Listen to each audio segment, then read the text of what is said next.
नमस्कार मित्रांनो, ठरलं तर मग या मालिकेच्या आजच्या भागात आपण पाहणार आहोत.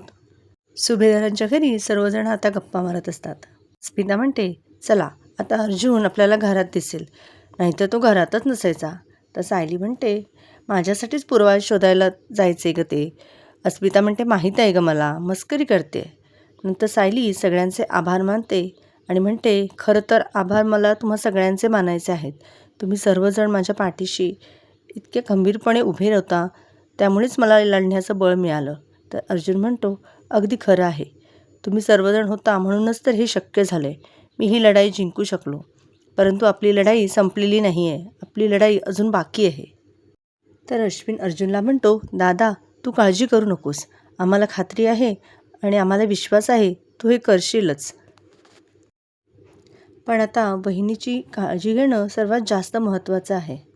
तेव्हा कल्पनाताई म्हणतात, सायली अर्जुन तुम्ही रूममध्ये जा आणि फ्रेश व्हा आणि थोडा वेळ आराम करा. तर श्वेता सायलीला म्हणते, हो सायलीताई, अगं तू खूप थकल्यासारखी दिसतेस, तुला आरामाची गरज आहे. जा तू फ्रेश होऊन ये, मी तुझ्यासाठी चहा किंवा कॉफी घेऊन येते. आता सायली आणि अर्जुन रूममध्ये जातात. इकडे रूममध्ये अर्जुन आणि सायली बोलत बसलेले असतात आणि सायलीला मुलींची काळजी वाटत असते. तेव्हा अर्जुन व्हाईट बोर्ड काढायला घेतो. बोट लावत असताना सायलीला म्हणतो, तू एक काम कर, तू चैतन्यालाही इथे बोलवून घे. त्याला या सगळ्याचे डिटेल्स माहीत आहेत. तर सायली आता चैतन्याला बोलवायला जाणार, तर अर्जुन म्हणतो, थांब, कॉल कर ना.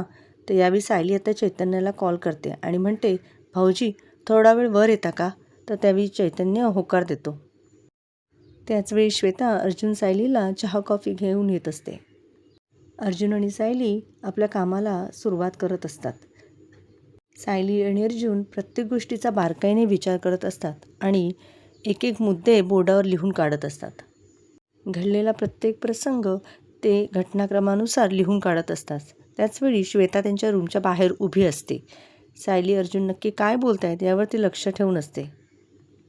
सायली अजून काही पॉईंट आठवत आहेत का या सगळ्याचा विचार करत असते. तर अर्जुन सायलीला विचारतो, अजून काही मुद्दे आहेत का, तुला आठवतंय का?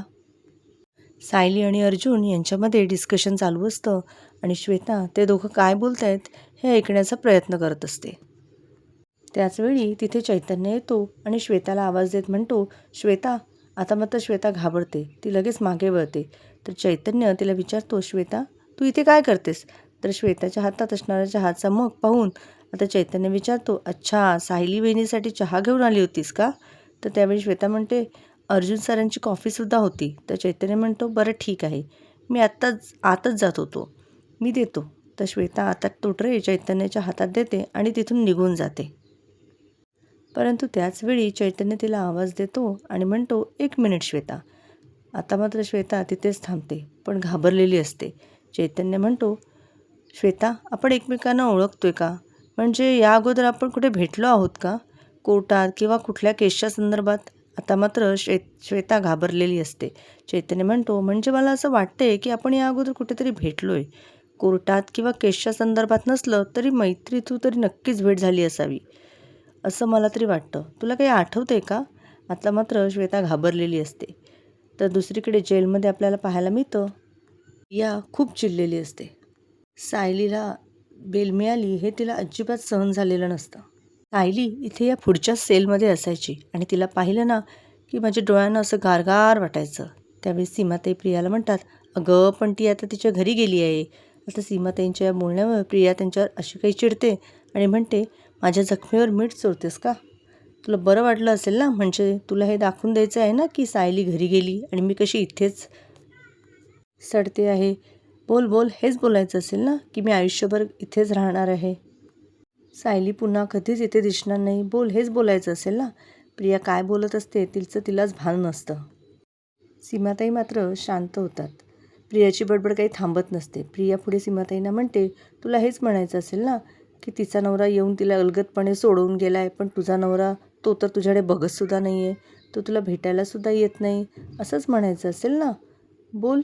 आता मात्र सीमाताई घाबरतात. तर प्रिया त्यांना म्हणते, बोल ना पटकन. तर त्यावेळी सीमाताई प्रियाला म्हणतात, डोकं फिरल्यासारखी वागू नकोस प्रिया. हो, माझं डोकंच फिरलं आहे. त्या सायलीने माझं डोकं फिरवले, त्या अर्जुनने माझं डोकं फिरवले. जी मुलगी ते सडत असायला हवी होती ती आज तिच्या घरी गेली आहे. आणि घरी जाऊन लाड करून घेते. प्रिया पुढे म्हणते, आणि ज्या मुलीने जगावर राज्य करायला हवं ती मुलगी इथे सडते. 4 भिंतींच्या आत प्रिया खूप चिडलेली असते. ती मोठ्या मोठ्याने बोलत असते. तर सीमाताई आता प्रियाला म्हणतात, अगं बाई शांत हो, जेलर मॅडम इथे आल्या ना तर प्रॉब्लेम होईल. तर प्रिया म्हणते, होऊ देत, मी तिला नाही घाबरत. मी अख्ख्या जगाला ओरडून सांगेन माझ्यावर अन्याय झाला आहे, आणि हे मी ओरडून ओरडून सांगेन माझ्यावर अन्याय करणारी इथे सायली अर्जुन आहेत.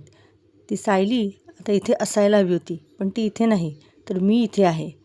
असं होऊन चालणार नाही. मी तिला सोडणार नाही. मी तिला सुखाने जगू देणार नाही. दुसरीकडे पाहायला मिळतं, श्वेता घाबरलेली असते. चैतन्य प्रश्नाचं उत्तर काय द्यावं श्वेताला कळत नसतं. तर श्वेता म्हणते, मला तरी तसं वाटत नाही. तर चैतन्य म्हणतो, सॉरी, खरं तर हे उत्तर तू अगोदर सुद्धा दिलं आहेस. तरीसुद्धा मला असं वाटतं की माझी आणि तुझी भेट झाली आहे. कारण ज्यावेळी मी तुला आश्रमात पाहिलं तेव्हा मला असं वाटलंच की आपण पहिल्यांदा भेटतोय. तर आता श्वेता घाबरलेली असते. श्वेता म्हणते, मला आठवत नाही आहे, मी जाऊ का? मला बाकी कामही आहेत. तर चैतन्य म्हणतो, बरं ठीक, सॉरी हां. आता चैतन्य सायली अर्जुनच्या रूममध्ये येतो आणि म्हणतो, हॅलो, ही घ्या तुमच्यासाठी गरमागरम कॉफी आणि सायली बहिणीची गरमागरम चहा.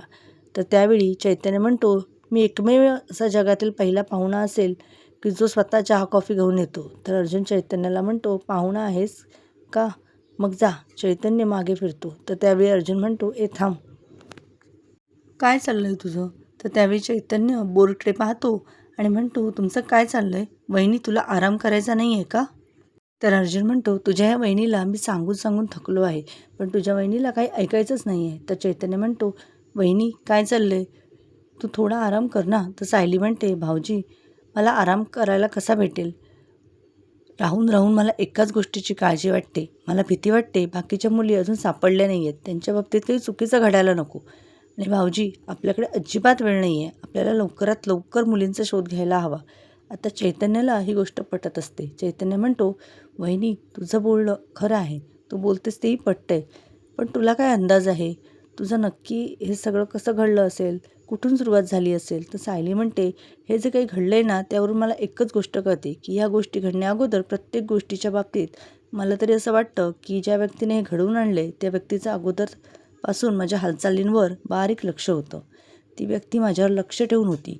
म्हणजे बघा ना, सगळ्या गोष्टींचा घटनाक्रम पाहिला म्हणजे वात्सल्य आश्रमची संस्था म्हणून नोंद होणं, त्या संस्थेचे संस्थापक म्हणून मी काम पाहणं, त्या कामाची सगळी जबाबदारी माझ्यावर येणं, या सगळ्या गोष्टींचा त्या व्यक्तीने अभ्यास केला होता.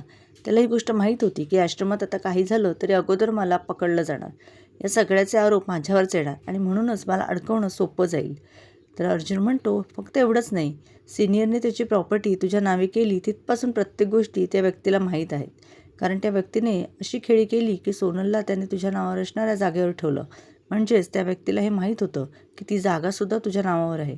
आता सायली उठून त्या बोर्डाकडे येते आणि लगेच त्या पॉईंटला गोल करते आणि अर्जुनला विचारते, तुम्ही दोघे या जागेवर जाऊन आलात का? तर अर्जुन म्हणतो, नाही, परंतु आम्ही त्या जागेवर जाणारच आहोत. तर सायली म्हणते, चला मग आपण आता लगेच निघायला हवं. तर अर्जुन म्हणतो, म्हणजे तुला असं वाटतं की तू सुद्धा आमच्यासोबत येणार आहेस का? तर सायली म्हणते, खूप प्रश्नच नाही. अर्जुन म्हणतो, नाही, अजिबात नाही, तू आम्हाला हेल्प करतेस हे आमच्यासाठी खूप आहे, तेवढंच पुरेसं आहे. पण त्या पलीकडे तू कुठेही जाणार नाही आहेस. तुझ्या या अवस्थेत मी तुला कुठेही बाहेर घेऊन जाणार नाही. तर सायली अर्जुनला म्हणते, तुम्हाला वाटते का की या परिस्थितीत मी आराम करू शकेन? उलट मी जर इथे राहिले ना तर मला त्रास होत राहील. सतत त्या गोष्टी मला आठवत राहतील. त्यामुळे मी तुमच्यासोबत येते. चला आपण लगेच निघूयात. आता सायली काही ऐकणार नाही हे अर्जुनला व्यवस्थित माहीत असतं. अर्जुन म्हणतो, ठीक आहे, परंतु मला फक्त इतकंच वाटतं की या अवस्थेत तुझी दगदग व्हायला नको, तुला त्रास नको व्हायला. तर सायली अर्जुनला म्हणते, मला माझ्या मुलींचा शोध घ्यायचा आहे. मग माझ्या मुलीला शोधत असताना माझी दगदग का होईना? अर्जुन म्हणतो, ठीक आहे. तर चैतन्य म्हणतो, बरं ठीक आहे, तुम्ही फ्रेश होऊन घ्या, मी आहेच बाहेर. तर दुसरीकडे पाहायला मिळतं, घरातील सर्वजण एकत्र बसलेले असतात. घरात सायली आल्यामुळे आनंदाचं वातावरण असतं. अस्मिता म्हणते, आज मी सायलीसोबत भरपूर गप्पा मारणार आहे. श्वेता किचनमध्ये या सगळ्यांचं बोलणं ऐकत असते. ती शिरा बनवत असते, पण तिचं लक्ष घरातील प्रत्येक व्यक्तीवर असतं. इथे प्रतिमा आत्या कल्पनाताईंना म्हणतात, कल्पना, सायलीचा आराम करून झाला की की त्यानंतर आपण तिला मंदिरात घेऊन जाऊया. आता सर्वजण सायलीची काळजी घेण्याचा विचार करत असतात. तिला काय करायला हवं, तिने काय करायला नको या सगळ्याचा विचार करत असतात. तर त्यावेळी अश्विन म्हणतो, या सगळ्यात महत्त्वाचं आहे ती म्हणजे सायली वहिनीची सोनोग्राफीची अपॉइंटमेंट. मी लगेच अपॉइंटमेंट बुक करतो. असं म्हणत आता अश्विन सायलीची अपॉइंटमेंट बुक करण्यासाठी फोन करायला घेतो. हे सगळं ऐकून श्वेता खुश होते आणि म्हणते, हे लोक काही केले आता सायलीला घराबाहेर पडू देणार नाहीत आणि सायलीला काही इन्व्हेस्टिगेशन करता येणार नाही. तिच्याकडून बोलता बोलता ही गोष्ट मात्र काढून घेता येईल की नक्की अर्जुनचं काय चाललं आहे. इकडे चैतन्य सर्वांना म्हणतो, तुमचं जर जोरदार प्लॅनिंग चालू आहे सायली वहिनीची काळजी घ्यायची कशी. ते तर त्यावेळी अस्मिता म्हणते, हो कारण आता ती आमच्या ताब्यात आहे. तर गौरी चैतन्याला विचारते, काका सायलीताई कुठे आहे. तर त्याचवेळी चैतन्य म्हणतो, आली बघ तुझी सायलीताई. आता सायली येताच कल्पनाताईंना म्हणते, आई आम्ही जरा बाहेर जाऊन येतो. तर कल्पनाताई सायलीला म्हणतात, अगं तू आत्ताच तर आली आहेस ना, मग आता तुम्ही दोघं कुठे लगेच बाहेर निघालात. अर्जुन म्हणतो, मम्मा मुलींच्या केसबद्दल अपडेट मिळाली आहे, तिथे जाऊन बघायचं आहे की नक्की काय आहे. तर अर्जुनला अस्मिता म्हणते, 7 महिन्याची ती आता प्रेग्नंट आहे. असं असताना तिला बाहेर घेऊन जाणं खूप योग्य आहे का. तर सायली म्हणते, अस्मिता अगं मीच त्यांना म्हणाले की मी तुमच्यासोबत येते, कारण घरी राहून मला काही चैन पडणार नाही, मला काही शांतता मिळणार नाही, त्यापेक्षा मी सुद्धा त्यांच्यासोबत जाते. आता कल्पनाताई सायलीला म्हणतात. सायली कल्पनाताईंना बोलते, आई प्लीज तुम्ही थोडं समजून घ्या ना. अहो मुली अजूनही सापडल्या नाही आहेत आणि तोपर्यंत मला काही चैन मिळणार नाही. तेव्हा कल्पनाताई म्हणतात, हे बघ सायली मला काही माहीत नाही, आता तुला कुठेही जाऊ देणार नाही आणि तसंही पूर्णाई उठल्या आहेत, त्या तुझी चौकशी करत होत्या, जा त्यांना अगोदर भेटून ये. सायली म्हणते, बरं मी पूर्णाजींना भेटते आणि त्यानंतर मी जाऊ ना. आता कल्पनाताईंना कितीही नकार दिला तरीसुद्धा सायली काही मन लागत नसतं आणि सायली काही घरी थांबायला तयार नसते. तर प्रतिमा आत्या सायलीला म्हणतात, सायली अगं काय चाललं आहे, आमची काळजीसुद्धा विचार कर ना. अगं आम्ही तुझी काळजी करतो हे चुकतं आहे का आमचं. अगं अगं आमचासुद्धा विचार कर आणि हो भलत्या ठिकाणी हट्ट नाही करायचा बाळा. आता सायली शांतच होते. तर अश्विन म्हणतो, बाकी कोणाचं नाही परंतु डॉक्टर म्हणून माझं तरी तुला ऐकावंच लागेल. वहिनी हे बघ आता प्लीज काही दिवस शांत घरी बस, थांब, कुठेही बाहेर जाऊ नको, स्वतःची काळजी घे, आराम कर, कारण फक्त तुलाच नाही तर बाळालासुद्धा आरामाची गरज आहे, त्यामुळे तू सुद्धा विचार कर. आता सायली सगळ्या गोष्टींचा विचार करते आणि म्हणते, बरं ठीक आहे मी घरी थांबते. सायली अर्जुनला म्हणते, बरं ठीक आहे पण तुम्ही प्रत्येक गोष्टी मला अपडेट करत राहायच्या आहेत. अर्जुन म्हणतो, हो मी सांगतो, काळजी करू नकोस. आता अर्जुन चैतन्याला म्हणतो, बरं चैतन्य चल आपण निघूया, अगोदर आपण तुझ्या घरी जाऊया, तू चेंज करून फ्रेश हो आणि त्यानंतर आपण इन्स्पेक्टर सावंतांसोबत आपल्याला ज्या ठिकाणी जायचं आहे तिथे जाऊयात. चैतन्य म्हणतो, बरं ठीक आहे. असं म्हणत चैतन्य आणि अर्जुन निघालेले असतात. सायली थोडी निराश झालेली असते. तर कल्पनाताई सायलीला म्हणतात, सायली अगं असा चेहरा पाडू नकोस. इकडे सचिन टोनीला फोन करतो आणि म्हणतो, हॅलो टोनी, आत्तापर्यंत प्रत्येक गोष्टी आपल्या प्लॅननुसार झाल्या आहेत, परंतु सगळ्याच गोष्टी आपल्या मनाप्रमाणे जशा हव्या तशा घडल्या नाहीत. आता इथून पुढे आपल्याला जास्त सावधगिरीने वागावं लागेल, जास्त अलर्ट राहावं लागेल. तर टोनी म्हणतो, ते सगळं ठीक आहे, परंतु येताना तुझ्याकडे जो पेनड्राईव्ह आहे तो पेनड्राईव्ह घेऊन ये. मी तुला नवीन कॉन्टॅक्ट देतो. आपल्याला लवकरात लवकर मुलींना इथे हलवावं लागेल. त्यासाठी आपल्याला आधीचा सगळा डाटा स्क्रॅप करावा लागेल आणि त्यानंतरच पुढचा खेळ खेळायला सुरुवात करावी लागेल. मी तुला तासाभरात भेटतो. तर सचिन म्हणतो, बरं ठीक आहे. सचिन राकेशला म्हणतो, पुढच्या 2 तासामध्ये आपल्याला आता त्यांना टोनीला भेटायचं आहे. राकेश म्हणतो, चल मग आपण लगेच निघूया. आता सचिन पेनड्राईव्ह शोधत असतो. राकेश विचारतो, सचिन काय शोधतोयस. तर सचिन म्हणतो, अरे पेनड्राईव्ह, त्याने पेनड्राईव्ह मागितला आहे. राकेश विचारतो, अरे पण तू कुठे आहे. सचिन म्हणतो, अरे मी इथेच ठेवला होता. आता सचिनला काही त्याचा पेनड्राईव्ह सापडत नसतो. राकेशसुद्धा शोधण्यासाठी मदत करत असतो, परंतु त्या दोघांना पेनड्राईव्ह कुठेच सापडत नाही. सचिन घाबरतो आणि राकेशला म्हणतो, राकेश आपल्याला काहीही करून तो पेनड्राईव्ह मिळवायलाच हवा, नाहीतर खूप मोठा प्रॉब्लेम होईल, त्यामुळे प्लीज शोध. आता दोघेही पेनड्राईव्ह शोधत असतात. दुसरीकडे पाहायला मिळतं, इन्स्पेक्टर सावंत त्यांच्या मदतीने अर्जुन आणि चैतन्य त्या जागेवर पोहोचलेले असतात. इन्स्पेक्टर सावंत आता अर्जुनला म्हणतात, अर्जुन सर ही तीच जागा आहे ज्या जागेवर सोनल आणि तो सुरेश इन्स्पेक्टर निकम यांना सापडले होते. तर चैतन्य म्हणतो, म्हणजे इथूनच त्यांच्या इल्लिगल हालचाली चालू असतील तर. अर्जुन म्हणतो इथे आपल्याला काही ना काही माहिती नक्कीच मिळू शकते. अर्जुन म्हणतो इथल्या केअरटेकरकडून आपल्याला नक्कीच काहीतरी माहिती मिळेल. तर आता चैतन्य अर्जुनला म्हणतो पण अर्जुन ही जागा तर रविराज सरांच्या मालकीची आहे ना, मग केअरटेकर त्यांनीच ठेवला असेल का? अर्जुन म्हणतो हो, पण आता तर सिनियरला आपण काहीच विचारू शकत नाही, कारण या केसबद्दल सिनियरला काहीच माहीत नाही आहे. तर चैतन्य म्हणतो पण प्रतिमा हत्यांना काहीतरी माहीत असेल. तर अर्जुन म्हणतो बरं, मी विचारतो. अर्जुन आता प्रतिमा आत्यांना फोन करतो. प्रतिमा आत्या म्हणतात बोल अर्जुन. तर अर्जुन म्हणतो आत्या ऐक ना, सिनियरने त्याची प्रॉपर्टी सायलीच्या नावावर केली. त्याच प्रॉपर्टीमधील एक फ्लॅट पनवेलच्या हायवेजवळ आहे. तिथे फक्त 2 खोल्या बांधलेल्या आहेत. बाकी जागा तर मोकळीच आहे. त्याबद्दल तुला माहीत आहे का? तर प्रतिमा आत्या म्हणतात हो, रविराज मला त्या जागेबद्दल बोलले होते. तर त्यानंतर प्रतिमा आत्या विचारतात पण काय झालं? अर्जुन म्हणतो तिथे कोणी केअरटेकर वगैरे आहे का? प्रतिमा आत्या म्हणतात केअरटेकर हां, श्रीनाथ नावाचा आहे. तर त्यानंतर अर्जुन आता त्या श्रीनाथचा नंबर प्रतिमा आत्याकडे मागतो. तर प्रतिमा आत्या म्हणतात असे काही नंबर रविराजने मला लिस्ट करून दिली होती, मी तुला लगेच पाठवत आहे. परंतु का रे, सगळं काही सायलीच्या केस संदर्भात आहे का? तर अर्जुन म्हणतो हो. अर्जुन म्हणतो थँक्यू सो मच आत्या, तू एवढी माहिती दिलीस. प्रतिमा आत्या म्हणतात थँक्यू कशासाठी? हे सगळं माझ्या मुलीसाठीच, माझ्या सायलीसाठी करतोयस ना. मग या सगळ्यात मी जर खारीचा वाटा उचलला तर काय हरकत आहे? बरं ठीक आहे, जे काही करशील ते सांभाळून कर. आता प्रतिमा आत्यांनी अर्जुनला श्रीनाथचा नंबर पाठवलेला असतो, पण श्रीनाथ फोन उचलत नसतो. चैतन्य विचारतो काय झालं आहे? तर अर्जुन म्हणतो फोन उचलत नाही तो, पण मी तुझ्याकडे नंबर देऊन ठेवतो, तू सतत त्याला फोन करत राहा. चैतन्य म्हणतो बरं ठीक आहे. तर इन्स्पेक्टर सावंत यांचं तिथे असणाऱ्या कॅमेऱ्याजवळ लक्ष जातं. इन्स्पेक्टर सावंत अर्जुनला म्हणतात अर्जुन सर, तो कॅमेरा पाहताय ना, कोणीतरी आकाशाकडे त्याची दिशा करून ठेवली आहे.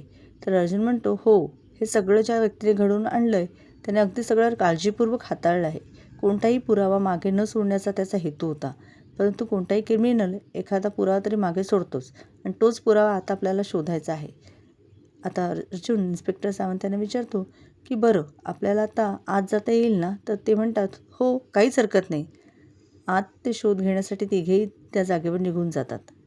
सुभेदारांच्या घरी आपल्याला पाहायला मिळतं सायली किचनमध्ये काम करत असते, पण तिचं लक्ष मोबाईलमध्ये असतं. अर्जुनच्या फोनची मेसेजची ती वाट पाहत असते. आता सायली सूप बनवत असते. अश्विन म्हणतो वा, काय घमघमाट सुटला आहे. असं झालं आहे की कधी एकदा आम्ही सायली बहिणीच्या हातचं सूप पितोय. तर कल्पनाताई म्हणतात सगळं काही ठीक आहे, पण या सायलीला आराम करायला सांगितलं तर ती आरामच करत नाही आहे. मी तर तिला सांगून सांगून थकली आहे. सायलीचं काही लक्ष नसतं. श्वेता सायलीला म्हणते सायलीताई, कल्पना मावशी तुझ्याशी बोलत आहेत. सायली म्हणते आई काय झालं? तर त्यावेळी कल्पनाताई म्हणतात अगं, मी तुला हेच म्हणते आहे की तू आराम कर, तू ऐकतच नाही आहेस. तर सायली म्हणते माझ्या हातचं खाल्ल्यावर तुम्हा सगळ्यांच्या चेहऱ्यावर आनंद असतो की नाही, मग तोच आनंद पाहण्यासाठी मी हे सगळं काही करते. तो आनंद पाहूनच मला तृप्त वाटेल. अर्जुन इन्स्पेक्टर सावंत यांना म्हणतो पोलिसांनी शोध घेतलाच असेल. आय एम शुअर की इन्स्पेक्टर निकम यांनी या सगळ्या गोष्टी अगदी व्यवस्थित पडताळून पाहिल्या असतील, परंतु मला वाटतं की इथे आपल्या हाती काहीतरी पुरावा नक्कीच सापडेल. तुम्ही एक काम करा, तुम्ही इथे शोधा, मी आतमध्ये शोधतो. असं म्हणत अर्जुन, इन्स्पेक्टर सावंत आणि चैतन्य या सगळ्यांची शोधाशोध सुरू असते. आणि ही शोधाशोध करत असताना अर्जुनच्या हाती एक पेनड्राईव्ह लागतो. तर आता येणाऱ्या भागांमध्ये आपल्याला पाहायला मिळणार आहे कल्पनाताई सायलीला सांगत असतात की तू घराबाहेर पडू नको. सायली कल्पनाताईंना म्हणते आई, मी थोड्या वेळासाठी बाहेर पडले आणि जर मुलींचा शोध घेतला तर काय हरकत आहे. आता अर्जुन कल्पनाताईंना विश्वास देतो, म्हणतो मम्मा तू काळजी करू नकोस, मी असेन सायलीसोबत, तिची काळजी घेईन. दुसरीकडे सचिन प्रियाला फोन करतो आणि म्हणतो अर्जुन तिथे काय शोधाशोध करतोय त्यापेक्षा आम्ही काय शोधतोय हे महत्त्वाचं आहे. प्रिया म्हणते तुम्ही काय शोधता आहात? तर सचिन म्हणतो एक पेनड्राईव्ह आहे, ज्या पेनड्राईव्हमध्ये सगळी माहिती आहे, मुलींना कुठे ठेवलं गेलं आहे त्या सगळ्याचा GPS फोल्डर आहे, पण तो पेनड्राईव्ह मला सापडत नाही. हे ऐकून प्रिया खूप चिडते आणि म्हणते तो पेनड्राईव्ह तू हरवूच कसा शकतोस. तर दुसरीकडे तो पेनड्राईव्ह अर्जुनच्या हातात असतो. अर्जुन म्हणतो या पेनड्राईव्हमध्ये जर काही माहिती मिळाली तर आपल्याला काहीतरी माहिती नक्कीच हाती लागू शकते. तर त्यावेळी सायली म्हणते जर हा पेनड्राईव्ह आपल्यासाठी उपयुक्त ठरला तर नक्की मुली कुठे आहे ते आपल्याला कळेल. आता सायली अर्जुनच्या या प्रयत्नाला यश मिळेल का? तो पेनड्राईव्ह सायली अर्जुनसाठी खरंच दिशा ठरवणार असेल का? हे पाहणं अतिशय मनोरंजक ठरणार आहे. असेच मालिकेचे नवनवीन अपडेट जाणून घेण्यासाठी चॅनलला सबस्क्राईब करा आणि भाग आवडला असेल तर लाईक नक्की करा. Bye bye.